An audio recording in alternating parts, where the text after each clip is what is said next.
જી, તો આજે સપ્તાહનો છેલ્લો દિવસ હતો એટલે સપ્તાહ પહેલાં તો આ સપ્તાહના બજાર પર નજર કરીને આ સપ્તાહે બજાર સારા રહેતા જોવા મળ્યા છે. ઇનફેક્ટ આપણે જુઓ ઓલમોસ્ટ આ સપ્તાહે 2% જેટલો ઉછાળો તમને સેન્સેક્સની અંદર, 2.5% જેટલો ઉછાળો નિફ્ટીની અંદર તમને આવતો જોવા મળ્યો છે. નિફ્ટી બેંક 1% જેટલો વધીને બંધ થયો અને મિડ કેપ અને સ્મોલ કેપ પણ આ સપ્તાહે સારી તેજી સાથે બંધ થયા છે. જ્યાં આગળ ઓલમોસ્ટ બંનેમાં જુઓ 2% અને 2.5%નો ઉછાળો આપણને જોવા મળ્યો છે.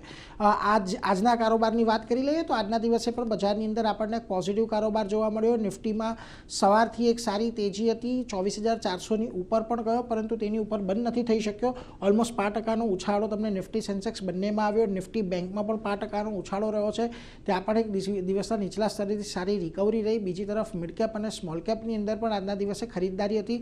થોડીક તેજી તમને અહીંયા વધારે જોવા મળી મેઇનલાઇન ઇન્ડાઇસીસ કરતાં, કારણ કે આજે બ્રોડર માર્કેટમાં સારી એવી સ્ટ્રેન્થ હતી. સેક્ટરની વાત કરી લઈએ તો આજે ફિન નિફ્ટીની અંદર તમને સારી તેજી જોવા મળી છે. બજાજ ટ્વિન્સ આજે વધ્યા, એને પગલે જુઓ અહીંયા લગભગ સારી તેજી રહી. ઓટો, ડિફેન્સ, કેપિટલ માર્કેટ આ બધી જગ્યાએ પણ તમને આજે સારી એવી ખરીદદારી થતી જોવા મળી છે. પરંતુ જ્યાં દબાણ રહ્યું, એક બે જ સેક્ટર એવા હતા કે જ્યાં આગળ લાલ નિશાનમાં કારોબાર જોવા મળ્યો, જેમાં આઈટી અને એફએમસીજીનો ખાસ સમાવેશ થાય છે.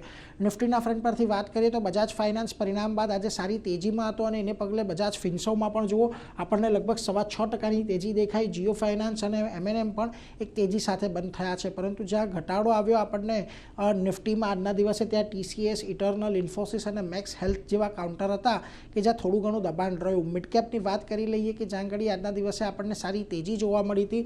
એમાં જુઓ અશોક લેલેન્ડ એક સારો વધ્યો, કેએ ઇન્ડસ્ટ્રીઝ, પ્રીમિયમ એનર્જીઝ અને બીએસસીમાં એક સારી નીચલા સ્તરેથી આપણને ખરીદારી આવતા જોવા મળી છે. અને જ્યાં આગળ દબાણ રહ્યું મિડકેપમાં આજના દિવસે, એની ખાસ કરીને વાત કરીએ તો APL, Apollo, Dixon tech, Mankind Pharma અને સ્વિગીમાં એક દબાણ આવતું જોવા મળ્યું છે.